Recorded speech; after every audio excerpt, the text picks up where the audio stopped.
Greenfield.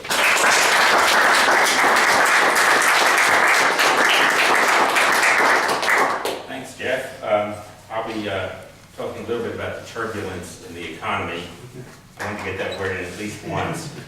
I am a limited government constitutionalist, fiscally conservative, and therefore I tend to be somewhat critical of President Obama. But I want to give him credit where credit is due. I think one thing that he is doing is that he's finding a long-term solution to the problem of illegal immigration.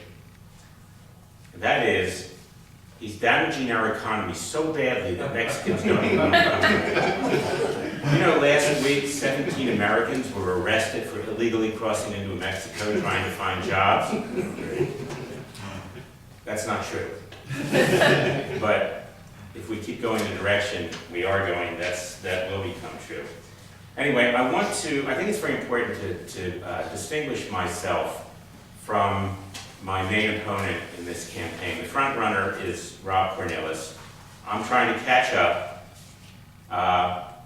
but I think if Republican voters understand the difference between Rob and me, I will win this primary handily.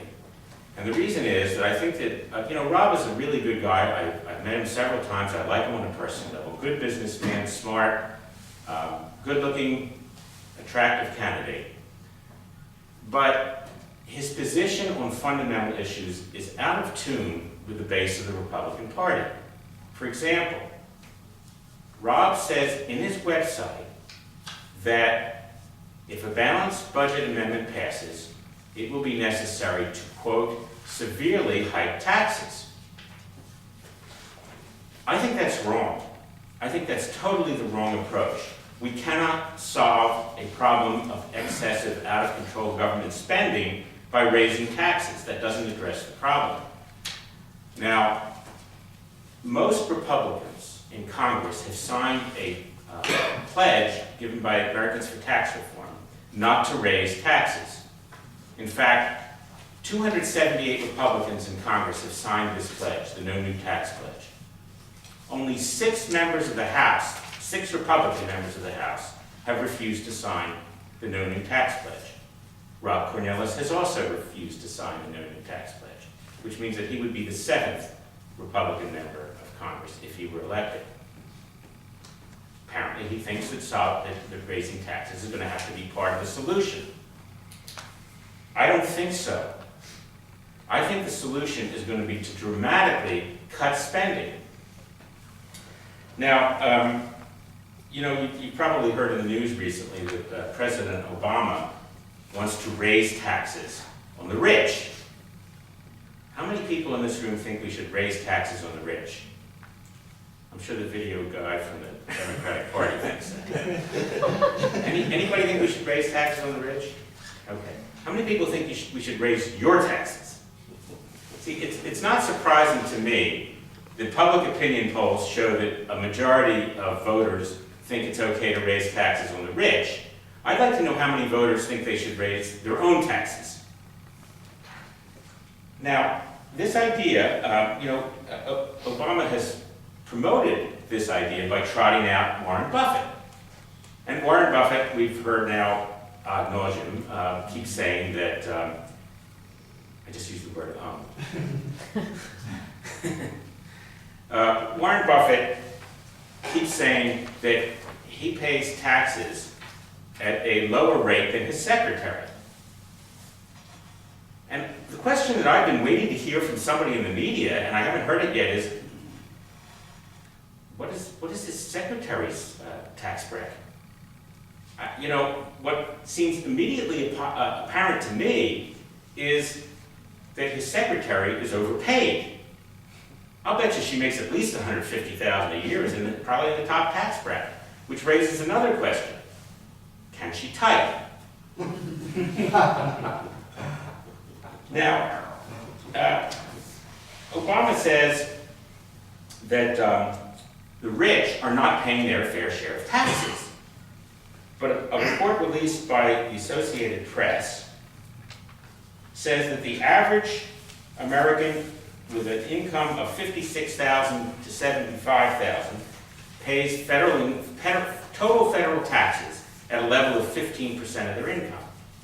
Those with an income over $1 million pay at a rate of 29%, almost twice as much. So where does this notion come from that the wealthy people are paying at a lower rate than middle-income people? What do we call this?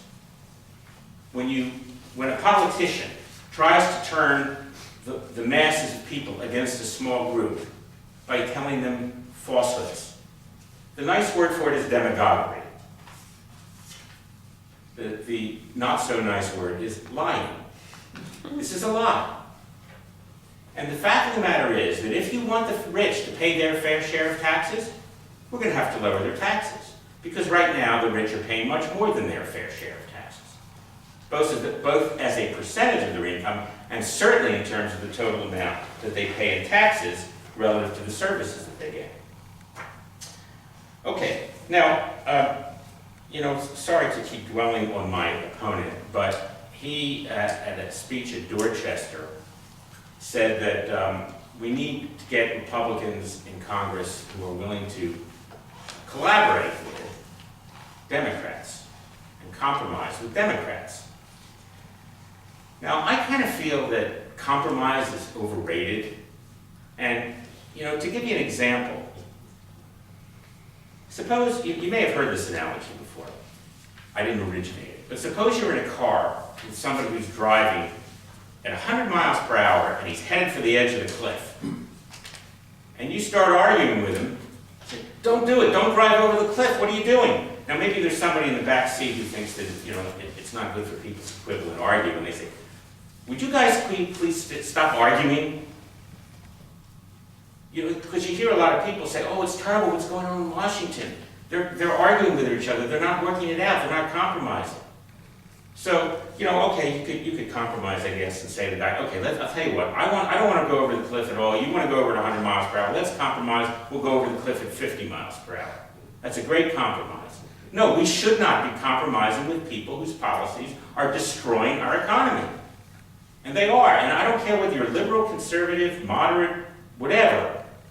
You can't argue with the math. $15 trillion in debt, going up by billions of dollars a day. $60 trillion in unfunded liabilities for Medicare, Medicaid, and Social Security. Where are we going to get that money? We don't have it. This is how great civilizations in the past have been destroyed, by this kind of financial mismanagement. And you cannot solve the problem by raising taxes. Even if you if you tax everything that the wealthiest people had, if you tax it completely, you wouldn't have nearly enough to solve the problem of the national debt. The only way to solve the problem, you have to recognize what it is. It's a spending problem. And now it's spending, borrowing, and taxing. And they're borrowing 40 cents of every dollar they spend. And exactly how are we supposed to pay that back? Where's the money going to come from to pay back all the debt? Are they going to raise taxes to pay that $15 trillion in debt? Where are they going to, they would bankrupt all of us. So how are they going to pay it back? They're going to print money. And we know what happens when you print money. You get something called inflation, which is devastating to any economy. Only at the Federal Reserve, only a brilliant guy like Ben Bernanke, who had 800s in his SATs and a PhD in economics, thinks that you can create wealth by putting green ink on little pieces of paper.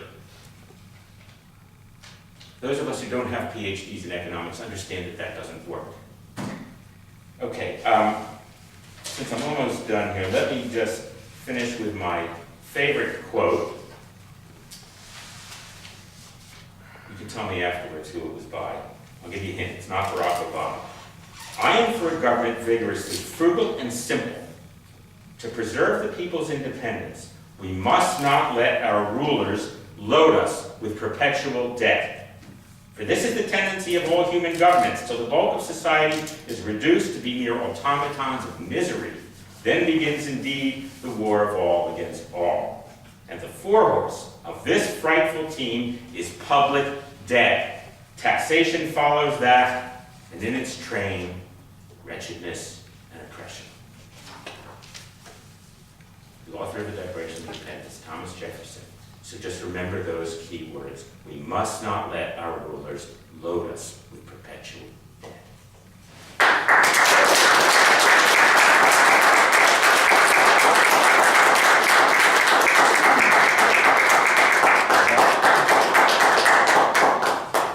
Thank you, Jim.